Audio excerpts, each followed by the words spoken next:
নমস্কার বন্ধুরা, আরও একটি নতুন রেসিপিতে জয়া ফিল ফুডে আপনাদের স্বাগত জানাই। আজ আপনাদের বানিয়ে দেখাবো আলুর পরোটা রেসিপি।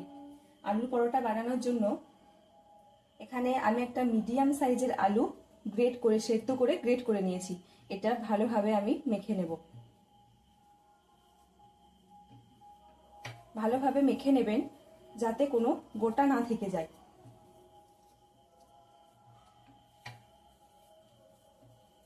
এতে আমি দিয়ে দেব 3টি কুচানো লঙ্কা, দিয়ে দেব ভাজা মশলা।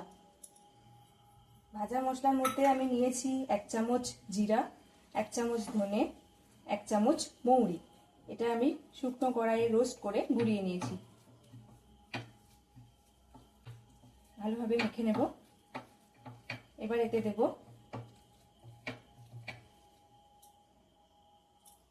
1 কাপ আটা আর 1 কাপ ময়দা।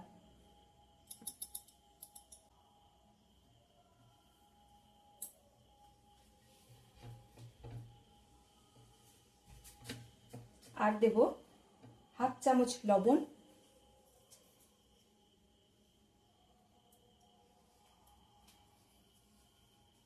আর অল্প একটু হলুদ।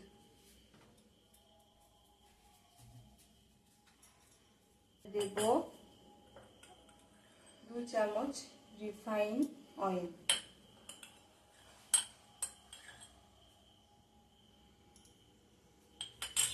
ভালোভাবে মাখিয়ে নেব।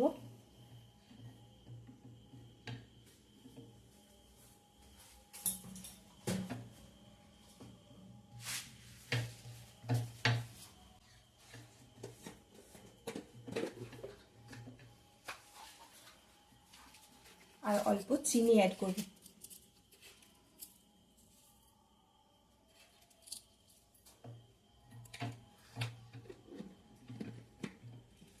ভালোভাবে মাখিয়ে নিতে হবে।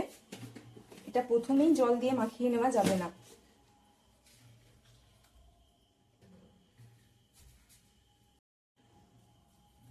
দেখুন আটাটা আমার মাখা হয়ে গেছে। এতে আমি জল ব্যবহার করিনি।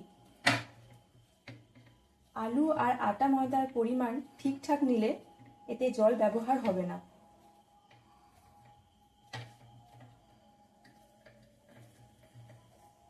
এবার এই আটার ডোটা আমি 10 মিনিট মতো রেস্টে রাখবো।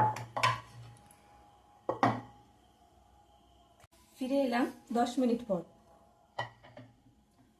দেখুন আটার ডোটা কত সফট হয়েছে।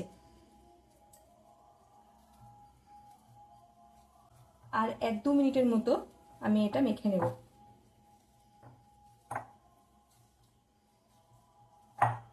এবার এটা আমি লেচি করে নেব। মিডিয়াম সাইজ করবেন, এতে আলুর পরোটাটা ভাজা ভালো হবে।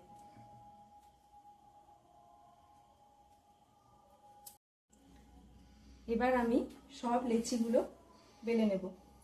আমি আটা দিয়ে বেলে নিচ্ছি, আপনারা তেল দিয়েও বেলে নিতে পারেন।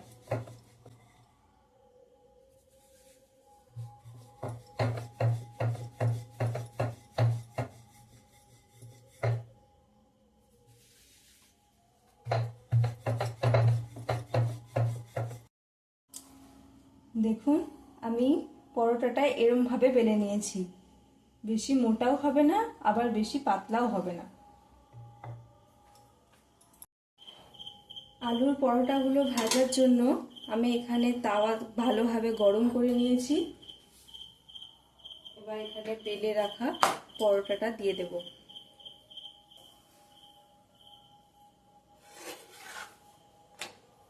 পরোটার 2 পিঠ ভালোভাবে সেঁকে নিতে হবে।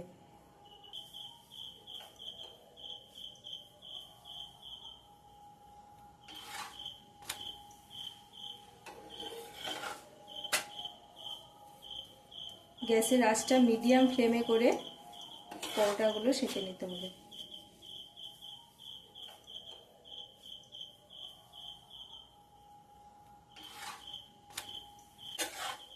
দুদিক ভালোভাবে সেঁকা হয়ে গেলে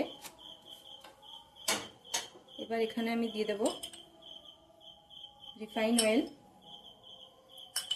অল্প পরিমাণে।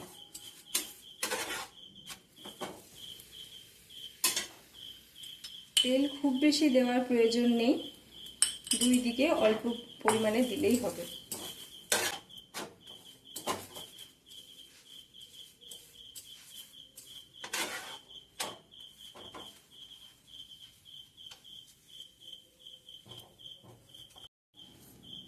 পরোটাটা আমার ভাজা হয়ে গেছে, এভাবে আমি বাকিগুলোও ভেজে নেব। আমার সব পরোটাগুলো ভাজা হয়ে গেছে, দেখুন কতটা সফট হয়েছে আপনাদেরকে। দেখুন